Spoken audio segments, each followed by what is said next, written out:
Hello mga kaibigan. So narito muli tayo sa ating channel para matuto ng iba't ibang kaalaman tungkol sa mga halaman. So, ang paksa na ating pag-aaralan sa umagang ito mga kaibigan ay isang mahalagang paksa sa mga taong may sakit sa kidney, sa mga taong gustong maging healthy ang kidneys nila, lalong-lalo na at nauuso na ang sakit na CKD na kahit mga bata, edad 16, pababa ay nagkakaroon ng CKD, 18 pababa ay nagkakaroon ng CKD.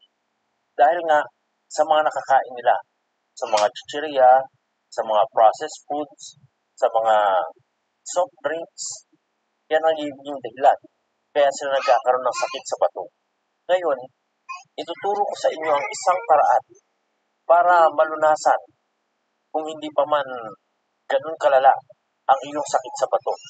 Ngunit, kaibigan, kung ikaw ay mayroon ng sakit sa bato, ay mas makakabuti pa rin na magpatingin ka muna sa mga doktor bago gumamit ng anumang halamang gamot na babanggitin ko sa video ito.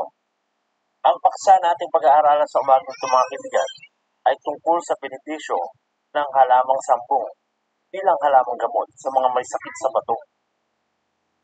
Ang Plumeria balsamifera o kilala sa pangalang sampung ay may iba't ibang health benefits na kinikilala ng Department of Health. Sa katunayan, ang sambong ay isa sa 10 herbal na medicines na kasama sa listahan ng DOH na maaaring gamitin panlunas sa iba't ibang karamdaman. Ito ay matatagpuan sa iba't ibang rehiyon sa Pilipinas. Sa Ilocos, ito ay tinatawag na sukso. Sa Visayas naman, kilala ito sa tawag na bukalikan. Ngayon, paano gamitin ang halamang sambong para malunasan ang iyong iniindang sakit?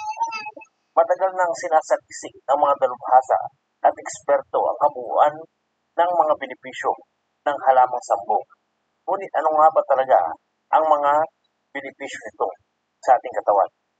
Ang sambong ay maaaring makatulong laban sa sakit sa bato or kidney stones. Sa isang pagsuri, kaibigan, natagpuan ng mga eksperto na ang sambong extract ay maaaring magpaligid ng calcium oxalate crystal sa iyong kidney. Ang calcium oxalate crystals, kaibigan, ay uri ng stones na kadalasang matatagpuan sa kidney. Sa nasabing study o pag-aaral, hindi lamang naging mabisa ang sambong sa pagpapalit ng crystals, gumana rin ito sa pagpigil ng pagkakumpul-kumpul ng mga ito sa iyong kidney. Ibig sabihin, kaibigan, hindi lang mainam para sa kidney stone treatment ang sambong. Maaari rin itong makatulong pigilan ang pagbuo ng mga stones sa iyong kidney. Ang sambong ay nakakatulong din sa diuresis o yung pag-ihi. Ang diuresis, kaibigan, o yung madalas na pag-ihi ay nangyayari kapag maraming fluid na pinifilter ang ating. Kahit na mukhang malaking abala ito, kaibigan, makakatulong ang diuresis sa pagtanggal ng toxins sa inyong katawan. Yan ang isa sa mga benepisyo ng sambong dahil ito ay diuretic o nakakapagpaihi sa isang tao ng madalas. Ang sambong din, kaibigan, ay makakatulong ibsan ang pagmamanas. Ang manas o edema ay dulot ng pag-retain ng fluid sa ating tissues or cavities. Dahil ang sambong ay nakakatulong na paramihin o padalis ng ihi. Dahil nga ito ay diuretic, nakakatulong ito na bawasan ang pagmamaga o pagmamanas ng ating katawan. Maliban dito, kaibigan, ang sambong ay mayroong antimicrobial properties na labis na nakakatulong laban sa maraming sakit.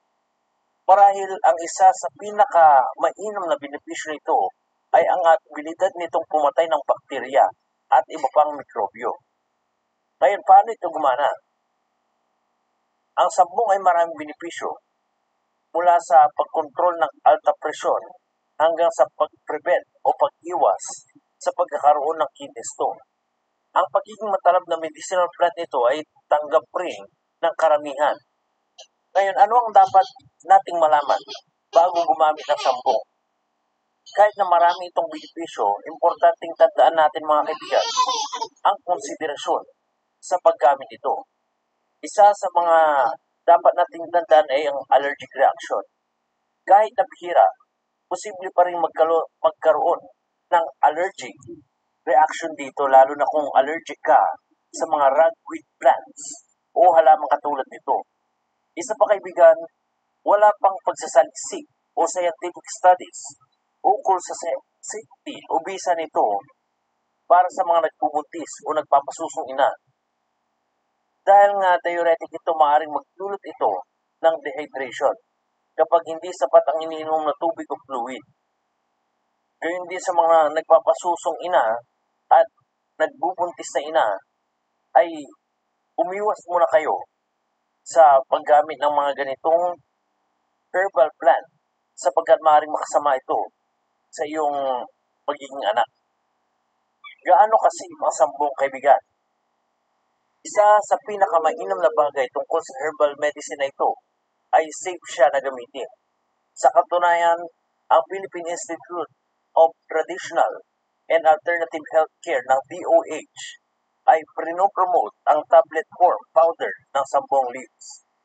Babala kaibigan o special precaution. Sa ngayon, wala pang sapat na data para mapatunayan ang na safe ito sa mga buntis o nagpapasusok na. Kaya't mainam na iwasan ito kung ikaw ay nagbubuntis o nagplanong mag-breastfeed. Isa pa kaibigan, maging labis na maingat kung ikaw ay allergic sa mga ragweed plants o halamang gamot na katulad nito. Ugalihang kumonsulta muna sa doktor bago mag-take ng medicinal plant, maging tsaman o tableta, lalo na kung ikaw ay may sakit sa kidney.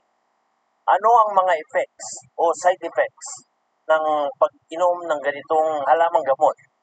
Sa kaputihang palad kaibigan, walang serious side effects ang sambong base sa mga eksperto. Bagaman nakakapag-cause ito ng allergic reaction, lalo para sa mga allergic sa ragweed o katulad nitong halaman.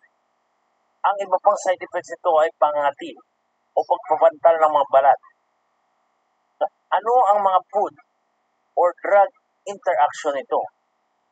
Hindi rin maaaring mag-interact ang sambong sa iba pang gamot o pagkain. Sa kabila nito, mainam pa rin kausapin ng doktor, lalo kung ikaw ay may minimaintain na special diet o medication. Ano ang tamang dosage ng sambong herbal plant? Isang paalala, ang dosage at application nito ay naglalayong makatulong, ngunit mas importante pa rin na pahalagahan ang advice ng iyong doktor. Pumunta naman tayo sa mga tablet form nito kaibigan.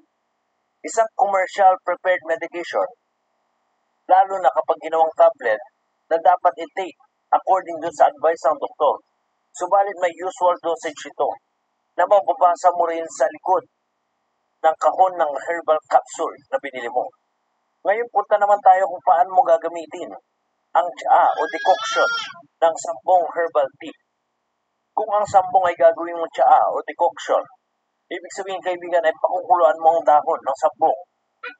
Kumuha ka ng ilang piraso ng dahon ng sambong at hugasan mo itong mabuti sa tubig. Pagkatapos ito ay pakuluan mo ang dahon ng 15 minutes.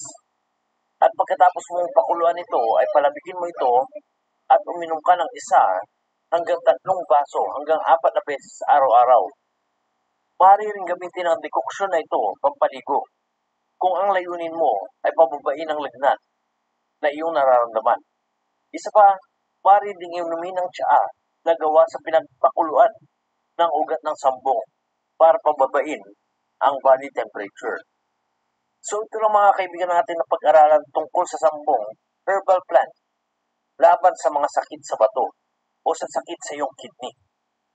So sana meron kayo natutunan mga kaibigan at kung gusto nyo pa ng ganitong mga videos tungkol sa kaalaman, don't forget to click the subscribe button at yung notification bell sa baba ng ating video para lagi kayong update sa aking mga latest uploads sa ating channel. So that's all for now, and as always, Have a nice day, everyone.